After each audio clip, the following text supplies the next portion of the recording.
بعض اس میں جیسے کہتے ہیں نا کہ بھئی چلے اہل بیت کے جو نا متعلق، حالانکہ اہل بیت میں سب سے پہلے ازواج مطہرات داخل ہیں، سب سے پہلے اچھا جی، یہ ان کے تابع ہو کر اولاد ہے شامل، ٹھیک، اور سیدہ فاطمہ الزہرا رضی اللہ عنہا کے تعلق کی وجہ سے پھر مولا علی بھی شامل ہو گئے، تعلق سے تعلق بنتا ہے نا، وہ تو ایک آیت ہے قرآن پاک میں ہی ہے نا، بڑی عظمت والی آیت ہے، اور اس آیت سے اہل بیت یعنی امہات المومنین اور پنجتن پاک ان کی عظمت ظاہر ہوئی، ٹھیک ہے، ظاہر ہوئی۔ یہ جو 18 آیتیں تطہیر آئی ہیں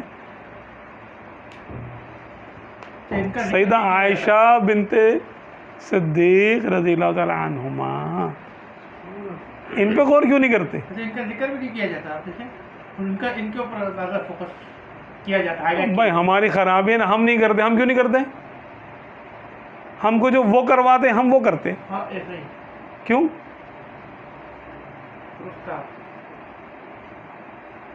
بھائی تہمت تو حضرت یوسف علیہ السلام پہ بھی لگی، قرآن پاک میں اتنا لمبا واقعہ اس کا، اس کو ذکر کر دیتے ہیں، یہاں نہیں کرتے۔ بھائی کریں نا، اپنی ماں کی پاک دامنی بتائیں کہ اللہ نے بتائی ہے، جو اس میں شک کرے وہ کافر ہے۔ کوئی ایسی عورت ہوگی جس کی پاک دامنی پہ شک کرنے والا بندہ کافر ہو جائے؟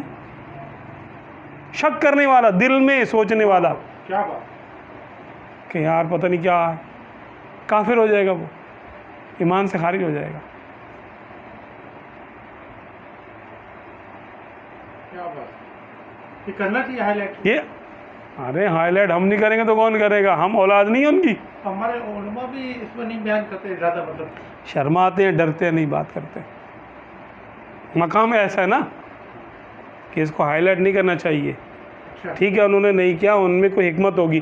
آج کا دور تو ایک کیسا چل رہا ہے نا، دیکھو ماحول کیسا بن گیا ہے، ہر چیز ہی ڈسکس ہو رہی ہے اور کچھ کا کچھ لاتے ہیں اور معاذ اللہ تہمت لگا دیتے ہیں، آج بھی لگانے والے کرتے ہیں۔ قرآن پاک کا انکار کرتے تبھی تو کافر ہے، اہل سنت سے کیا، اسلام سے خارج ہیں وہ، جو ان آیتوں کے نازل ہونے کے بعد تہمت لگائیں یا سوچیں بھی ایسا، سوچنے سے کافر ہو جائیں گے، کیونکہ قرآن پاک کی آیت کو جھٹلا رہے ہیں۔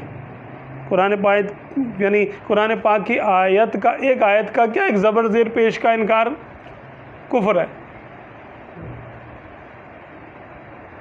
سر آپ نے یہ بھی فرمایا کہ امہات المومنین اہل بیت میں سب سے افضل ہے، سب سے پہلے شامل ہیں۔ بھائی گھر والی سے گھر والے ہوتے ہیں، عقل آپ کا کیا تقاضا کرتی ہے کہ پہلے گھر بنتا ہے کس سے؟ اچھا گھر کس سے بنتا ہے؟ گھر بنتا ہے مکان میں، جب ایک چھڑا رہتا ہوتا ہے نا تو کہتے کہاں گھر والا، گھر مکان میں رہتا ہوں، مکان ہے یہ میرا۔ اچھا جب شادی ہو جاتی ہے تو کہتے ہیں گھر بسا لیا، کیا کہتے ہیں؟ گھر بسا لیا۔ گھر کس نے بسایا یار؟ تو باہر گھوم رہا ہے، تے گھر میں بستا کون ہے جس کی وجہ سے تو گھر میں آتا ہے؟ کبھی بھی سو جاتا بندہ، اکیلا آدمی ہوتا ہے، کبھی ادھر کبھی ادھر کبھی ادھر کبھی ادھر۔ گھر اہلیہ سے بستا ہے، اہل بیت تو سب سے پہلے گھر والی ہے، گھر والی سب سے پہلی اہل بیت ہے، اس کے بعد اس کی اولاد ہے، وہ بھی اہل بیت میں آ گئے۔ کسی کا بھی اہل بیت لینے ہو تو اس کی فیملی، مانا فیملی ہے نا، اہل بیت مانا فیملی ہے نا۔ بھائی بیوی بچے ہو، میاں بیوی اور بچے، یہ ہوتی فیملی۔ تو پہلا مصداق اہل بیت کا، کسی کے بھی اہل بیت کا پہلا مصداق اس کی بیوی ہوتی ہے، پھر اس کی اولاد ہوتی ہے۔ پھر مولا علی کو کرم اللہ تعالی وجہ الکریم کو کیونکہ خصوصیت عطا فرمانی تھی، اسی لیے ان کو بھی شامل کیا گیا، اسی لیے ان کو حدیث قسا میں ان کو چادر میں لیا گیا، اور اسی لیے حضرت ام سلمہ رضی اللہ عنہ نے اس وقت جب عرض کی سرکار میں بھی آ جاؤں چادر میں، فرمایا انتی علی الخیر، تم تو بہتر جگہ ہو، خیر مانا بہتر، تم خیر پر ہو، یعنی یہ تو میں ان کو شامل کر رہا ہوں، تم تو آلریڈی ہو۔ کیا بات ہے، سبحان اللہ۔ وجہ یہ ہے کہ جب بیٹی کی شادی کر دی جاتی ہے وہ پرائے گھر کی ہو جاتی ہے۔ کیا بات ہے۔ عرف عام میں کیا ہوتا ہے، جب بیٹی کی شادی کر دی جاتی ہے تو وہ اب آپ کی فیملی سے نکل گئی۔ عرف میں ہمارے یہاں جو چلتا ہے کہ بھئی آپ کے گھر والوں میں نہیں آئے گی، وہ بھئی شادی شدہ بیٹی ہے، اور اب اگر کوئی کرے گا تو جیسے مثال کے طور پہ آپ نے اپنی بیٹی کی شادی کر دی، میں نے اپنی بیٹی کی شادی کر دی، اب گھر والوں نے، کسی محلے والوں نے ہمیں گوشت بھیجا، تو بیٹی کے لیے الگ بھیجیں گے کہ نہیں بھیجیں گے؟ کیوں کہ میرے گھر میں تھوڑی ہے، وہ اپنے گھر کی ہے،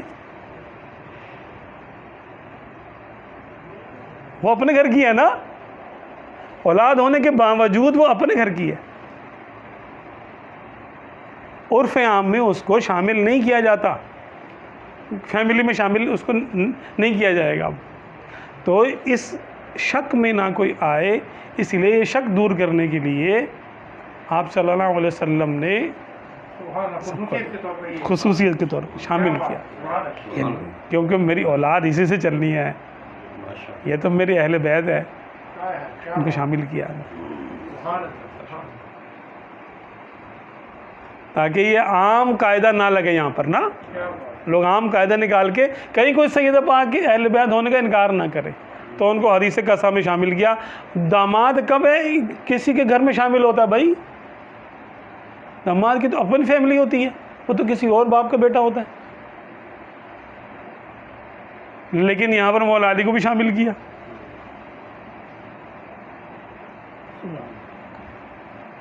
تو اصل اہل بیت بیوی ہوتی ہے، پھر اس کی اولاد، پھر اولاد کی بھی یہاں تو اولاد کی بھی اولاد شامل ہے کہ یہ میری اولادیں، حالانکہ آپ صلی اللہ علیہ وسلم کے نواسیاں تو اور بھی تھی نا، اور ہوئیں، اسی طرح شہزادیاں بھی ہوئیں، اور رہی جہاں تک بات جزئیت کی، کہ یہ خیر عوامی بات نہیں نا، ہماری یہ ٹاپک ہے جزئیت کی، یعنی انسان کی اولاد اس کا جز ہوتی ہے، اس کا ٹکڑا ہوتی ہے، اس کا حصہ ہوتی ہے۔